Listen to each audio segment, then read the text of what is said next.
Yesterday was a tragic scene in Manhattan as a mass murderer took up arms and started shooting indiscriminately, murdered a cop. We've got details on that poor man's family and what a hero he was trying to save individuals. And we're learning more about the suspect. We're learning more about the details behind the shooting, what appears to be a motive. But if you work at CNN, only one thing was important last night as this story was unfolding. The race of the shooter, and they let their viewers know he was probably white, even though he wasn't. And they kept saying it even when, while sitting on social media, we all saw the picture of the suspect, and he was not very white, but at CNN, that was the most important thing they focused on. We'll show you that atrocity coming up in a second. But first, the latest news. President Trump has put out a statement on Truth Social about this horrific incident in the city that he called home for so many decades. I've been briefed on the tragic shooting that took place in Manhattan, a place that I know and love. I trust our law enforcement agencies to get to the bottom of why this crazed lunatic committed such a senseless act of violence. My heart is with the families of the 4 people who were killed, including the New York Police Department officer who made the ultimate sacrifice. God bless the New York Police Department. God bless New York. That's leadership. Let's talk about the cop who lost his life. His name is Didarul Islam, 36 years old. He has 2 kids and his wife. His wife is 8 months pregnant right now. And by the timeline and the bullet points of the account of what happened, sort of the TikTok of this crazed lunatic and his murder spree, apparently Officer Islam was the first to fall. This guy turned his gun on the cop first as soon as he turned the corner into that building because he knew that the cop was the biggest threat. He then shot the security guard that was behind the desk. But he murdered this cop in cold blood so he could continue killing more people. This, of course, in a city where their leading candidate for mayor wants to defund the police and has gone on the record saying that when there's violent incidents, oftentimes it's better to send a social worker for the threat of violence rather than police officers.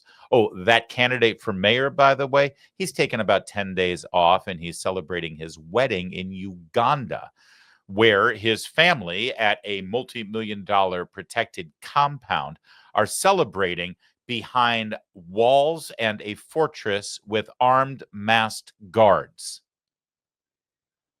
That would be the Kami Mamdani, Democrat nominee for mayor. He did put out a tweet, though. He put out a message, thoughts and prayers, all that stuff. Really concerned about the cop in critical condition. Never actually mentioned the cop who was murdered, though. I hope New York is paying attention. Meanwhile, we pretty quickly got security footage of this monster as he was approaching the building.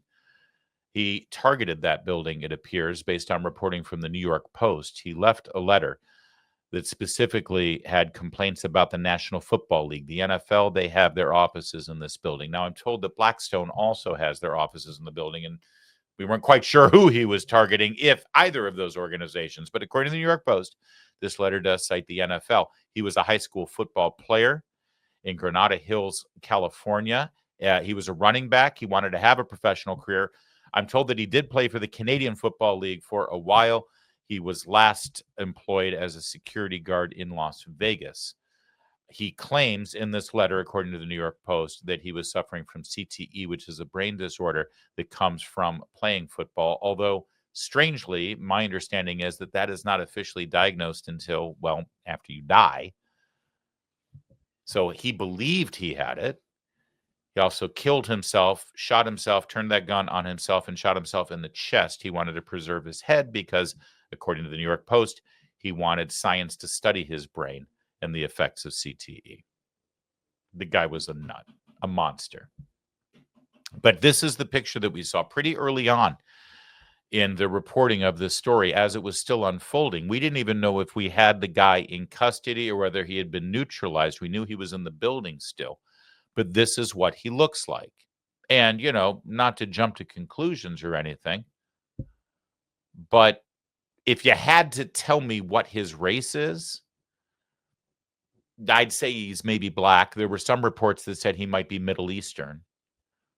But I don't think anybody with a brain in their head and any kind of observational skills or even a clear thought process would look at that picture and immediately say, oh, well, he's probably white. Nobody would say that. I mean, unless, of course, you're a paid expert for CNN. Who he is? They do not know who he is. They know he is a male, possibly white. He's wearing sunglasses. He appears to have a mustache. And that picture has been distributed to every police officer in New York City, particularly has been sent to the phones of the search teams inside that building. John Miller, chief law enforcement and intelligence analyst. I like that intelligence is in there. Now, he referenced the photograph.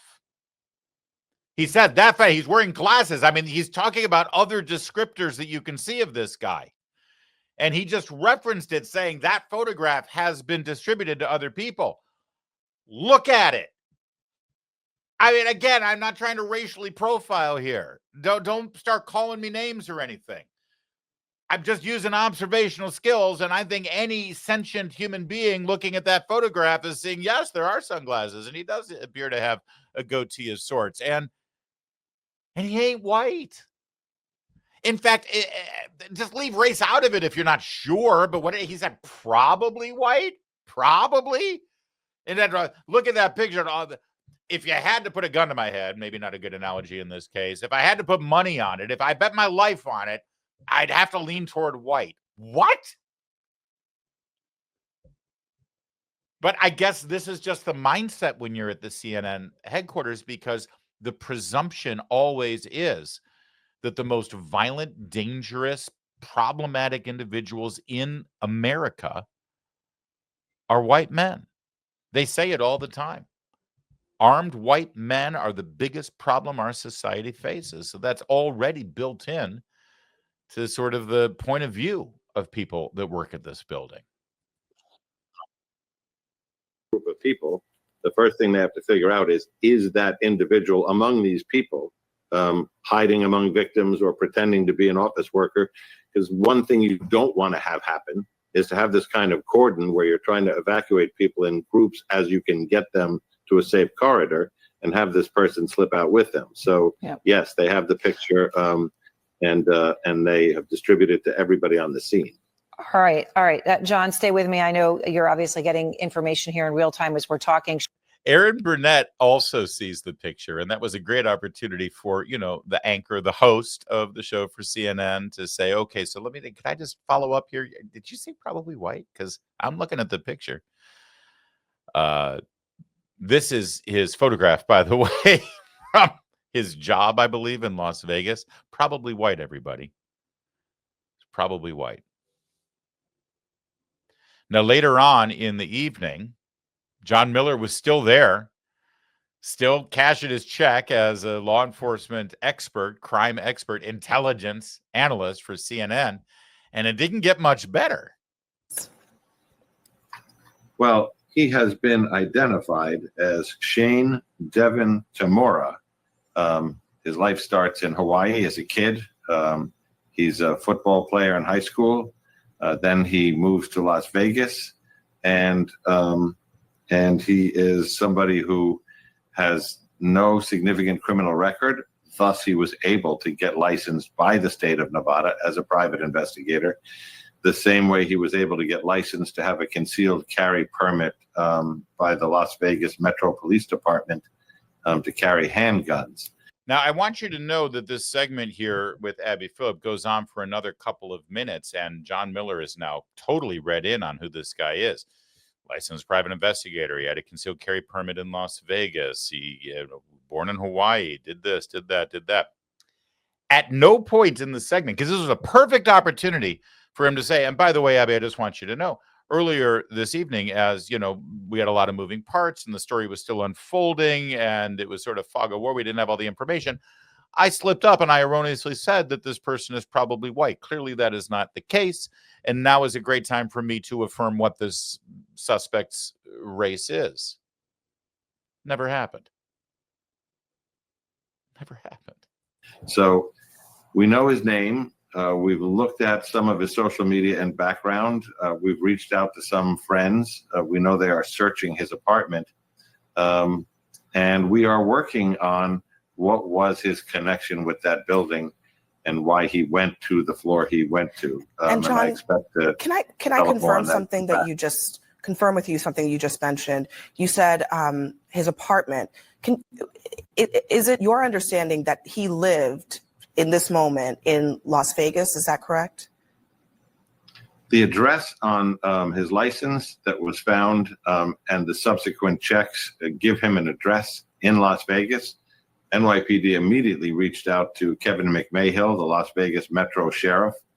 He immediately sent his team up to determine if there was anybody in that house, anybody that they needed to interview or talk to, and B, to lock that down to make sure that nobody went in or nobody came out with anything, because they're in the process of obtaining a search warrant to go through that place, looking for any kind of manifesto, papers, computers, and so on. John, the fact that if in fact this shooter came from Las Vegas to New York City, talk to us about the process of obtaining a weapon like the one that he was seen carrying. I don't believe we know exactly the type of weapon in our CNN report. So you see what they're doing now. You see, there's nothing to ask about the race. Interesting, where Abby Phillip is not saying, "Hey, John, can you confirm what his race is?" Because earlier tonight, his race was super duper important. Had to bring it out there, but now nada. Ixnay on the ace ray. I mean, I'm looking at the picture. We're all looking at the picture. We know his name. We know where he worked. We know what it. So, anything about the race that we should discuss, or is that okay? So instead, because the racial angle isn't there anymore, they were hoping that this was a crazy right-wing white guy who they were going to turn into, whatever demon that they want to portray on CNN and make you tangentially responsible for this horrific crime. Now they can't do that. So now what's next? They got to pivot immediately. And where did she pivot? The gun. The gun. You see, now we can't blame him for this crime anymore because he doesn't fit the profile that we like to use when we blame criminals for their behavior. So now we have to blame the gun. Hey, get us a congressman. Do we got a Congress? No, not that congressman. Give me a Democrat. Oh, good. Yeah. Bring me the Democrat. Let's talk about guns. And I find it to be absolute insanity that we allow weapons of war to just flow freely on the streets of America. And even though New York State and New York City have the strictest gun laws in the nation, those gun laws can only take you so far if guns can easily cross state boundaries. And this is exactly what happened here. And in New York, is your understanding that it would have been easy for him to obtain this AR-15 weapon if he purchased it here? I think it would have been easier for him to obtain it in Nevada. I mean, we have much stricter gun laws here in New York. Yeah. But again, what we desperately need is a national ban on military-style weapons, because we have far too many guns in America, far too few regulations of those guns. What does military-style weapon mean exactly? I live near the Naval Academy in Annapolis, Maryland, and I go to a lot of events at the yard there where they have parades and things, and the officers often have swords. That's a military-style weapon. Their sidearms are just typical pistols and handguns. That's a military-style weapon. The military literally uses it as a weapon. What the hell does he mean? And of course, she's ill-equipped to follow up and say that. What's a military? What do you mean military-style weapon? Basically, any long-arm rifle is going to be a military-style weapon.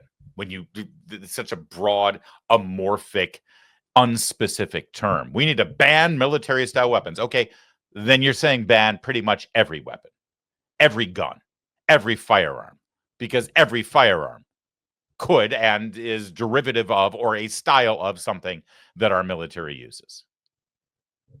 And oh, by the way, New York City already has a ban on this specific weapon. How great did that law work for you? It's a funny thing. about gun laws. If you're prepared to break one of our laws in this country, one of our more important laws, more serious laws, criminal laws, that is. Let me be specific. If you're willing to break the law we have against committing murder, as this person clearly was prepared to do, then you probably have already rationalized breaking our laws against owning or possessing or carrying a firearm that has been banned or made illegal. In fact, if you look at the details of this crime, when he pulled up to the building that he went into with his gun to murder people, he double parked his vehicle. Now, that's against the law. We have a law against double parking. You can't do that. You might get towed. But it's a funny thing, when you're already hell-bent on murdering someone, you sort of disregard some of the smaller laws that you're going to break in the process, like double parking, or like owning a gun that Richie Torres thinks looks scary.